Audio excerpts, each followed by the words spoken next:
They're doing what political parties should be doing. You can't replace that task unless you want to participate in elections, unless you want to carry political responsibility for what you do, for your work. Slovakia has taken a bold step that echoes the tactics of its eastern neighbor by passing a controversial law targeting non-governmental organizations, NGOs. As the law moves through the political landscape, the clash between government control and public opposition grows ever more intense. Let's explore more in the video. Slovakia's newly passed NGO law bears striking similarities to legislation introduced in Russia, where civil society has been systematically dismantled under the guise of transparency. Passed on April 17, 2025 by the parliamentary majority, 76 out of 150 MPs, the law forces NGOs to disclose their foreign donors and imposes fines for violations, echoing Russia's infamous Foreign Agents Law. Activists like Lucia Stasilova from Peace for Ukraine have called it a direct import from Moscow's playbook. This law is copied from Russia, where similar legislation has been used to destroy independent organizations, imprison opposition figures, silence the media, and impose repression. But this move didn't come out of nowhere. Some NGOs in Slovakia, these are purely political organizations which act as political subjects and participate in the political fight, let's say. Prime Minister Robert Fico has long criticized the influence of NGOs in Slovakia, branding it NGO supremacy. Since his re-election in 2023, Fico has emphasized reducing their influence on Slovak politics. While he and his supporters claim the law aims to increase transparency, critics view it as a clear effort to limit the influence of independent civil society, particularly those opposing his political agenda. And some organizations are feeling the heat more than others. Support those useful NGOs, and those who carry out political activities, we will force them to say where their money is coming from. Because if you have an NGO which attacks the Slovak government, then we can say, well, I'm sorry, but this is a foreign-backed organization.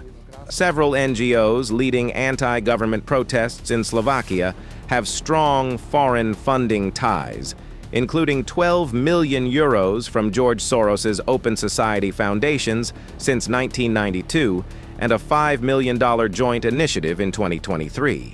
Groups like Slovakia is Europe and Platform for Democracy have also received over 6.5 million euros in EU-backed grants since 2018. These organizations have openly campaigned against Fico's policies and judicial reforms. That's where the new legislation comes into play. The new law mandates that NGOs receiving over 5,000 euros annually from abroad must disclose their donors, which the government claims is necessary to prevent foreign influence over Slovak domestic affairs. Initially, the legislation sought to label these organizations as lobbyists, but that provision was removed in the final draft to help secure its passage. However, critics argue that the remaining provisions still target NGOs with foreign backing, particularly those critical of the government, and may serve as a pretext for stifling opposition. Yet not everyone outside Slovakia is staying quiet. The European Commission has raised significant concerns regarding the compatibility of the bill with EU democratic standards. In its 2024 Rule of Law report, the Commission warned Slovakia that its original draft could lead to legal action, especially over freedom of association issues. Although the bill was amended to remove the lobbyist label, critics like Andrei Dostal, MP for SAS, argue that the revisions are merely cosmetic and still pose a threat to Slovakia's democratic principles.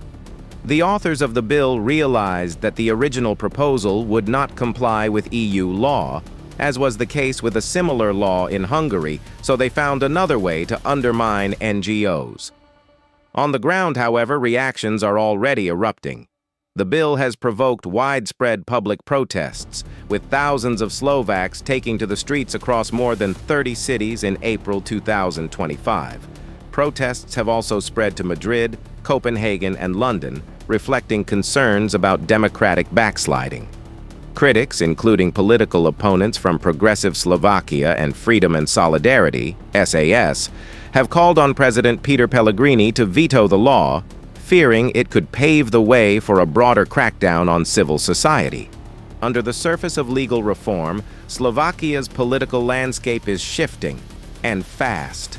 With pressure mounting at home and abroad, the real test is whether this move marks a turning point or just the beginning of something bigger. Is Slovakia tightening control or taking control? Drop your thoughts in the comments and subscribe for more such breakdowns.